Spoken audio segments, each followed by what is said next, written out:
Enquanto a Daniela faz o favor de ir colocando a palestra, de novo, boa tarde a todos. Uma primeira palavra de agradecimento à direção das 16ª Jornadas Espíritas das Caldas da Rainha por confiar nos meus parcos préstimos como palestrante, ainda por cima num tema tão fraturante da nossa sociedade como é a guerra e a pergunta que lhe está associada. Mas continuando os meus agradecimentos, se já agradeci à direção das jornadas, uma segunda palavra que eu queria agradecer era aos palestrantes que, seja em forma de música ou seja em forma de voz, me precederam e me permitiram construir uma sólida construção para onde eu vou tentar pôr a minha pequenina contribuição, a minha pedrinha neste edifício de construir a paz, mas falando da guerra. Por último, uma outra palavra de agradecimento, mas é daquelas coisas que vocês sabem, os últimos são sempre os primeiros. E dirige-se a vocês. Vocês, que aqui estão, tiveram a coragem de sair dos vossos lares e de países diferentes que Portugal e estarem aqui conosco. Também, e porque está a ser passado pela internet, uma palavra de apreço a todos os outros que, estando por esse mundo fora, coincidem agora e neste momento aqui conosco com estes meios tecnológicos que hoje temos à nossa disposição. A guerra e a paz nem sempre foram olhadas da mesma forma e tampouco o serão no futuro. E parece que agora eu vou ter um tempinho para apresentar o João Gonçalves. Essas coisas não acontecem por acaso. Olha, se me tivesses dito eu apresentava-me, mas como tu foste logo passando coisas e tal. Ainda bem, nada é por acaso, não é? Nada é por acaso. O João Gonçalves é coronel pilotinado de infantaria, é paraquedista, tem 55 anos, casado, com 2 filhos. Bem, está ali a pergunta, não é verdade? A que eu vos falava, guerra, fatalidade histórica. Ora bem, desde que o homem se conhece, realmente vem, parece que, com instinto para a beligerância. Então ele recorre à guerra para resolver muitos dos seus conflitos. Mas isso é equivalente a dizer que fatalidade histórica, tê-lo-á sido desde que fazemos a história das sociedades humanas até ao presente momento. Daqui para a frente é minha obrigação demonstrar-vos que não será assim, apoiando-nos na doutrina espírita. A guerra em si é vista já de outras formas. Vamos, por exemplo, ver uma evidência muito clara de como políticos com uma grande importância a nível mundial, e um deles que nós conhecemos muito bem, os portugueses, veem este assunto.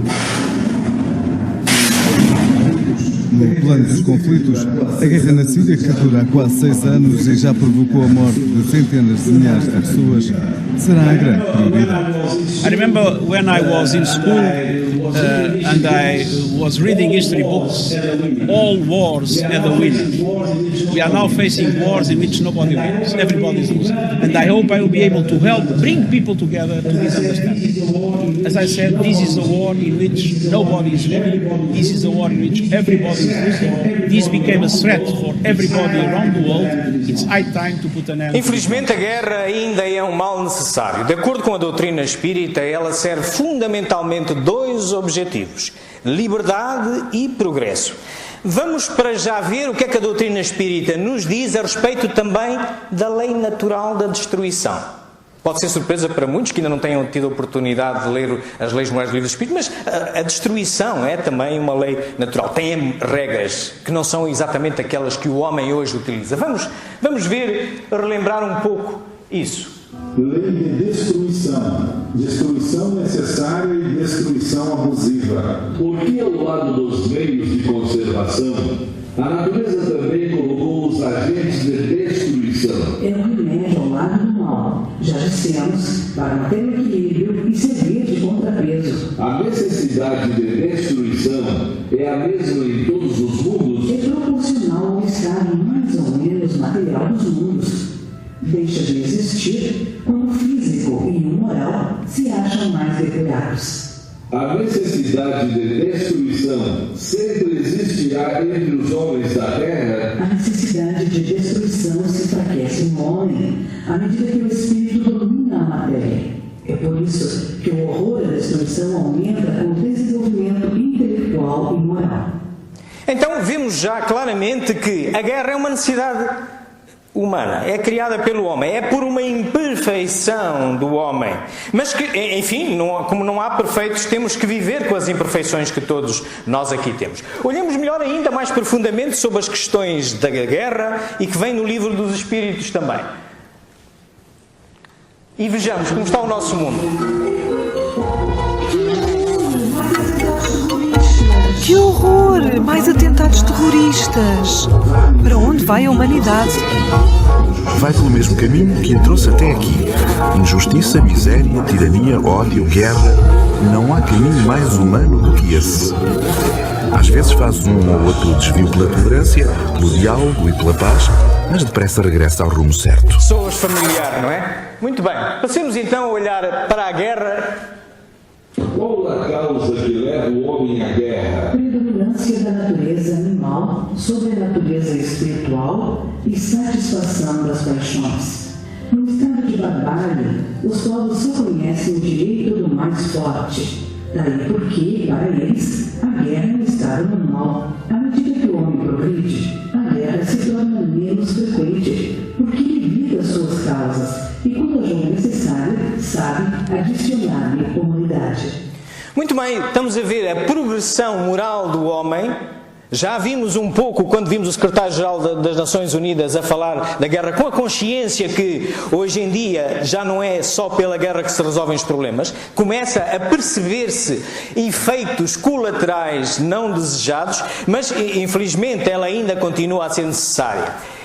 E vemos que, como já dizia o livro dos Espíritos, há 160 anos atrás, a espiritualidade dizia a Kardec que ela desaparecerá à medida que o homem progredir moralmente. Vamos ver também este efeito de progressão a ser incorporado por quem tem o ónus de executar a guerra, nomeadamente os militares. Vamos ver como está a ciência militar neste aspecto. One of the issues I think that routinely comes up is for folks who are not involved in military operations and have not been involved in the extensive planning, is to understand the difficult and really comprehensive process we use to mitigate collateral damage. Because Air Combat Command and the United States Air Force, and I personally have been working with the Carr Center for Human Rights at Harvard University. I really, Michael Ignatieff and Sarah Sewell and their program are a wonderful program. They are bringing non-governmental organizations, military officers, policymakers, media into a forum in which we can discuss these issues and better understand each of our requirements. And in the end, all of our requirements is the same. If we were required to conduct military operations, we would desire to conduct those while minimizing collateral damage and unintended damage.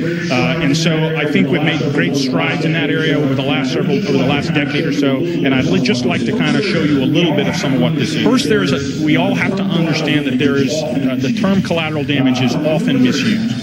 From a military sense, collateral damage means, or by definition, is that damage that can be expected from the reasonable occurrence from attacking a system, or attacking a target. For example, if I looked at a target and I was going to put a 2,000-pound bomb on it and windows broke across the street, I can plan for that, and that is collateral damage. It is the anticipated effects created by the employment of force. In collateral damage calculations, we try to make an assessment of human casualties. And you saw perhaps a lot of that take place in Allied force, where targets were struck in time specifically to minimize the potential force civilian casualties. Now, that is different from unintended damage. And it is different both philosophically and from a practical manner. Unintended damage is when something goes wrong. Either a fin breaks on a weapon and the weapon goes off course, and everything we drop is a mechanical device. And as like as we would that these things be perfect, they are in fact not. Mechanical devices that we employ fail. And so we will have some degree of that. We will also have some degree of intelligence failure. We don't have perfect estamos a information. ver o estado de arte na NATO, na OTAN. Mas esta filosofia de operações cirúrgicas baseadas em efeitos, é comum também a outras organizações militares e a outros exércitos por esse mundo fora. Isto é, viram há pouco, o homem que, à medida que evolui, tem necessidade de humanizar a guerra e limitar os seus efeitos. É exatamente isto que está agora aqui a ocorrer. A guerra desaparecerá um dia da face da terra? E o que é que a espiritualidade superior respondeu? Vamos ver. Sim, quando os homens compreenderem a justiça e praticarem a lei de Deus. Nessa época, todos os povos serão irmãos. Estamos ainda longe disso, não é verdade? Nós estamos a caminho. Não desistamos, vamos seguindo.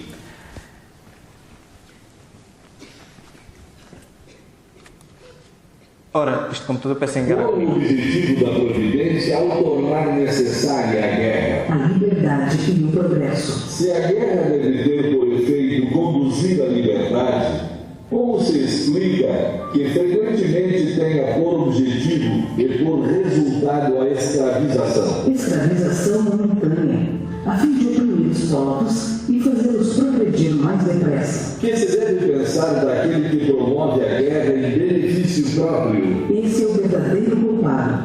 Precisará de muitas existências para expiar todos os assassinos dos quais foi a causa, pois responderá por cada homem cuja morte tenha causado, para satisfazer a sua ambição. Se falamos de guerra, falamos de assassínio. O livro dos Espíritos também nos endereça essa questão. O assassínio é um crime aos olhos de Deus? Sim, um grande crime, pois aquele que tira a vida ao seu semelhante corta uma existência de expiação ou de missão. Aí é que está o mal. O assassínio tem sempre o mesmo grau de culpabilidade? Como já dissemos, Deus é justo e julga mais a intenção do que o fato. Deus desculpa o assassínio em caso de legítima defesa? Sua necessidade pode desculpá-lo, mas se o agredido puder preservar sua vida sem atentar contra do agressor, deve fazer. O homem é culpado pelos assassínios que comete durante a guerra? Não. Quando constrangido pela força, mas é culpado pelas crueldades que comete, assim como será levado em conta o seu sentimento humanitário. Portanto, resulta que o que importa, mais importante, é realmente a intenção com que se praticam estes atos. Vamos, a este respeito, lembrar-vos que há 3 perguntas no livro dos Espíritos que nos ajudam a nós sabermos bem o que é o bem e o mal. É a 632 e a 642 no que respeita à relação com a sociedade, entre nós com a sociedade. A 32 repete aquilo que Jesus Cristo dizia: não faças aos outros o que não queres façam a ti. E a 642 refere uma coisa muito mais importante, mais difícil de fazer, que é fazer tudo o bem para evitar que maior mal de ali venha. Depois temos a 633, que digamos que é a outra face de uma moeda, que é a relação com a natureza. E aí impera a regra de evitar o excesso. Eu às vezes utilizo uma metáfora de uma moeda de euro para exemplificar isto. Numa das faces temos a pergunta 632 e a 42, a relação com a sociedade. Na outra temos a relação com a natureza. Evitar o excesso. Não vamos endereçar muito esta aqui, vamos concentrar-nos na face da relação com a sociedade.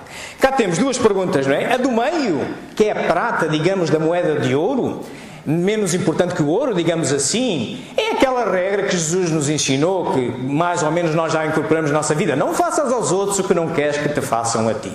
Mas mais difícil do que cumprir essa é a que está fora, no ouro desta moeda, que é 642, que diz: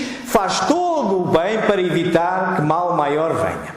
Meus amigos, é nesta postura de filosofia, de raciocínio, que um espírita, porque o espiritismo é filosofia e ciência, tem que poder saber ajuizar e determinar quando ele ou outrem está a proceder de acordo com a lei natural. Vamos ver um exemplo e peço-vos que cada um de vocês faça estas perguntas. Começo por perguntar. Vocês vão assistir no exemplo a 2 homicídios, um muito evidente e o outro vai ser cometido pelas forças que respondem. Perguntem se é constrangido pela força, perguntem se é uma legítima defesa e depois avaliem as intenções com o que vimos da nossa moeda de euro. Então vamos a ele. O homem de fatos, no lado direito do ecrã, é o homicida. Calmamente, o polícia de 22 anos desloca-se para o lado esquerdo, de onde começam os disparos. Poucos segundos depois, foram ouvidos pelo menos 9 tiros. O embaixador ainda foi transportado para o hospital, mas acabou por morrer. O atirador foi abatido pelas forças de segurança.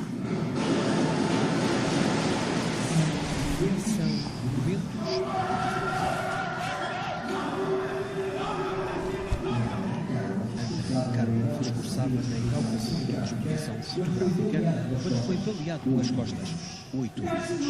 Karşının arkasından tek bir indiren bir şahıs Suriye'de Halep sivilleri öldürdü.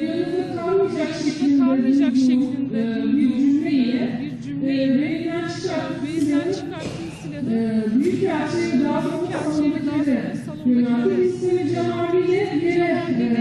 attık kendimizi.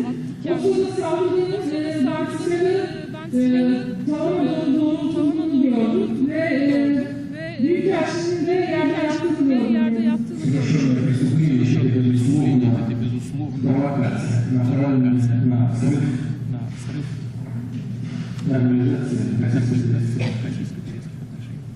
И на самом процесса в силе, который продвигает Россию, Турция, другие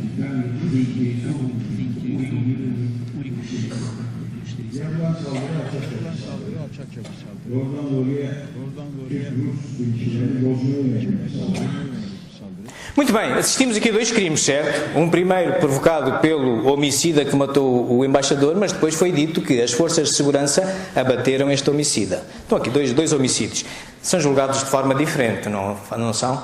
Façam lá as perguntas, quem é que foi constrangido pela força, quem é que reagiu em legítima defesa, e depois, em termos de intenções, façam a pergunta do não faz aos outros, não queres façam a ti, e faz todo o bem para que um mal maior ocorra.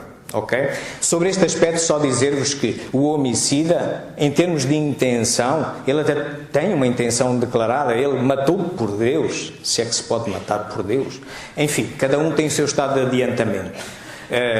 As forças de segurança tiveram que matá-lo para evitar outro mal maior, porque ele estava armado. Mas deixarei isso para as vossas consciências, porque todos nós temos que evoluir, cada um de nós. Não é pelo que eu diga que vocês devem assumir as vossas posições, deve ser pelo que vocês estudam, pelo que vocês reflexionam com os dados que estão à disposição pela doutrina. Muito bem, continuando. Podemos associar o sentimento de crueldade ao instinto de destruição? É um instinto de destruição no que tem de pior. Se algumas vezes a destruição é uma necessidade, a crueldade jamais o é, porque resulta sempre de uma natureza má. Muito bem, enquanto respondemos constrangidos pela força ou por uma necessidade de legítima defesa, estamos no campo da inocência. Quando exacerbamos, matamos por prazer ou outra, estamos no campo da crueldade. A nossa sociedade, há 2000 anos, conseguiu ser cruel com o referencial moral espírita. Vamos ver o que é que a lei do progresso nos conta sobre o que se pode esperar. O progresso moral acompanha sempre o progresso intelectual? É a sua consequência, mas nem sempre o segue imediatamente. Como o progresso intelectual pode levar ao progresso moral? Fazendo que se compreenda o bem e o mal. O homem então pode escolher. O desenvolvimento do livre-arbítrio acompanha o da inteligência e aumenta a responsabilidade dos atos. O progresso completo constitui um objetivo, mas os povos, como os indivíduos, só atingem gradualmente. Enquanto o senso moral não se houver desenvolvido neles, pode mesmo acontecer que se sirvam da inteligência para a prática do mal. O moral e a inteligência são duas forças que só se equilibram com o passar do tempo. Muito bem, o que vemos é exatamente que não há um progresso moral que não seja precedido por um intelectual. Temos muitos exemplos. À medida que a civilização se aperfeiçoa, faz cessar alguns dos males que gerou, e esses males desaparecerão com o progresso moral. De dois povos que tenham chegado ao mais alto grau da escala social, somente podem considerar-se o mais civilizado, na verdadeira acepção do termo, aquele onde exista menos egoísmo, menos cobiça e menos orgulho, onde os hábitos sejam mais intelectuais e morais do que materiais, onde a inteligência possa desenvolver-se com maior liberdade, onde haja mais bondade, boa-fé, benevolência e generosidade recíprocas, onde os preconceitos de caste e de nascimento sejam menos arraigados, porque tais preconceitos são incompatíveis com o verdadeiro amor do próximo, onde as leis não consagrem nenhum privilégio e sejam as mesmas para todos, tanto para o último como para o primeiro, onde a justiça se exerça com menos parcialidade,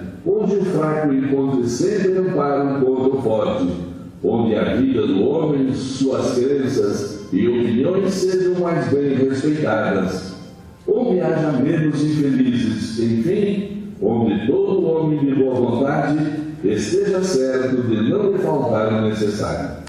Meus amigos, esta é a construção, é o roteiro de construção da sociedade que nos deixa a doutrina espírita. É um convite para que nós participemos com estes valores morais. Assim se constrói uma melhor sociedade onde deixará de ser necessária a guerra. De que maneira o Espiritismo pode contribuir para o progresso? Destruindo o materialismo, que é uma das chagas da sociedade, o Espiritismo pode fazer com que os homens compreendam onde estão os seus verdadeiros interesses. Como a vida futura não mais estará velada pela dúvida, o homem perceberá melhor que pode garantir seu futuro por meio do presente. Destruindo os preconceitos de seitas, castas e cores, o Espiritismo ensina aos homens a grande solidariedade que os há de unir como irmãos. Não esqueçamos que o Espiritismo é conhecimento, é uma filosofia de base científica e consequências ético-morais. Das ilações filosóficas e científicas que retira da sua experimentação, colhe orientações de filosofia moral, também chamada ética. O que é filosofar? O que é filosofar? Se vocês se recordarem, já Platão dizia, filosofar é justificar uma crença verdadeira. Temos uma determinada crença verdadeira e há que justificá-la pela razão. Portanto, o Espiritismo tem que poder, alguém que se diz espírita tem que poder justificar porque é que é bem, porque é que é mau, porque é que tem que existir Deus, porque é que tem que existir a encarnação, a pluralidade dos mundos, os pilares da doutrina espírita. Portanto, se assim é, se o Espiritismo é filosofia, se a filosofia é o amor ao saber, e se o saber é conhecimento, para termos conhecimento, não basta acreditar, temos que justificar. Se vocês forem ao Evangelho segundo o Espiritismo, no capítulo 19, fala-se lá que a fé inabalável é aquela que pode enfrentar a razão em todos os momentos. Façamos-lo. Visto que o Espiritismo deve marcar um progresso na humanidade, por que os Espíritos não apressam esse progresso por meio de manifestações tão generalizadas e evidentes que pudessem convencer até os mais incrédulos? Desejareis milagres, mas Deus os semeia em abundância diante dos vossos passos, embora ainda haja homens que os neguem. Conseguiu, porventura, o próprio Cristo convencer os seus contemporâneos com os prodígios que realizou? Não vives hoje alguns homens que negam os fatos mais evidentes e se passam sob os seus olhos? Não há os que dizem que não acreditariam mesmo que pensei, não é por meio de prodígios que Deus quer conduzir os homens. Em sua bondade, Ele lhes quer deixar o mérito de se convencerem pela razão. Muito bem, meus amigos, utilizar sempre a razão, estudar e entender. Bom, passando às conclusões deste trabalho, realmente já vimos que a guerra não é uma fatalidade histórica, pelo menos daqui para diante. Já vimos as razões porque ela vai deixar de o ser, que vai desaparecer um dia à medida que a humanidade progredir, mas que enquanto se revelar útil ao progresso e liberdade da humanidade, competirá ao homem evitar-lhe as causas e humanizar os seus efeitos. Vimos aqui alguns esforços disto. Ao Espiritismo está reservado este papel essencial. Ok? Pela razão, ir unir todas estas castas, estas cores, os homens e fazê-los irmãos. Meus amigos, em termos de referências, o que eu utilizei em termos de livros são estes que aqui estão. Reconhecerão aqui alguns espíritas, alguns sobre filosofia, teoria geral de sistemas e alguns sobre a arte da guerra, operações baseadas em efeitos. Também, em termos de vídeos, aqueles vídeos que viram, podem vê-los à vossa vontade nestes endereços. E aqueles áudios que escutamos podem também ouvir todo o livro dos Espíritos neste endereço. Eu deixarei no final, no último slide, um endereço de e-mail, espiritismo.jggonçalves@gmail.com, e quem quiser é só mandar um e-mail e eu mando-vos a conferência. Ficará no final. De qualquer das maneiras, ela estará disponível no site do YouTube da ADEP. Meus amigos, antes de terminar, queria-vos partilhar convosco uma história que me ocorreu em 2005 e que mostra exatamente que a guerra é o homem que a cria e cria por defeito que ele tem. Em 2005 eu era oficial de operações de um quartel-general da NATO de forças de reação rápida destacado no sul de Espanha. Era meu chefe, um general espanhol. E nesse ano, para aqueles que têm melhor memória, lembrar-se-ão que houve um terremoto no Paquistão. Foi solicitado à NATO que lançasse uma operação humanitária com essas forças que tinha disponíveis de reação rápida. Então começamos a preparar esse lançamento dessas forças e nesse processo de lançamento o meu chefe tinha que preparar um comunicado de imprensa. E ele pediu-me se eu não me importava de ir à casa dele num fim de semana, que ele estava com o neto, a avó não estava, se eu não importava de ir à casa dele, em vez de irmos ao quartel e trabalhávamos lá, não era matéria classificada, era um comunicado para a imprensa, trabalhávamos lá as respostas que ele havia de dar, a ensaiar isto. E o neto dele, achei piada, chamava-se Rafa, é um nome engraçado, que em castelhano é muito comum. Tinha uns 7 ou 8 anos. E eu lembrei-me, bem, se vou à casa do meu chefe, uma criança, tem que levar alguma coisa, a gente tem sempre que levar alguma coisa, não é? Então resolvi levar um puzzle. E levo um puzzle que, de um lado, tinha exatamente o mapa mundo, com as suas divisões políticas, etc. Aquilo que leva à guerra, não é? Somos nós que criamos isto. Bom, e o avô disse-me: "Oh, Gonçalves, muito obrigado por trazer este mapa mundo, este puzzle, porque isto é de uma complexidade enorme e vamos ficar sossegados, vamos poder trabalhar durante umas horas enquanto o miúdo se diverte." De facto, o miúdo foi para o seu canto, mas passado cerca de uma hora e pico, ele aparece com o puzzle montado. Porquê? Porque do outro lado do puzzle estava esta figura e o avô perguntou-lhe: "Desculpa lá, Rafa, como é que tu montaste isso tanto bem?" "Avô, então, deste lado está a cara do homem, eu do homem percebo eu, agora do resto..." Bom, meus amigos, isto é para vos dizer que somos nós quem criamos a guerra, somos nós quem criamos essa necessidade, por isso somos nós que nos temos que alterar. Ajudai-nos a vencermos, Mestre. Obrigado, muito obrigado, Senhor. Umas boas jornadas.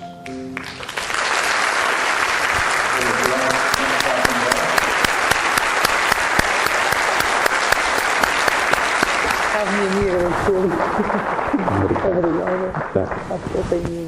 Vou treinar o computador dele. Toda a tua energia, tenacidade, alegria, o teu sorriso contagiante. Nós sabemos que vieste cá com muito sacrifício por questões de ordem pessoal e familiares. E eu prometo que vou pedir à Amélia, que ela é uma média de efeitos físicos potentes, quando quer, quando não dorme, Estou brincando. Para ver se dá um passo no meu computador, porque há um problema. Temos que criar uma ONG que compatibilize o Prezi com o PowerPoint. Ao ligar o Prezi, eu desligo o PowerPoint. O meu computador está auxiliado, a gente vai providenciar um passo assim, isso vai funcionar. Muito obrigado, Deus te abençoe. Obrigado.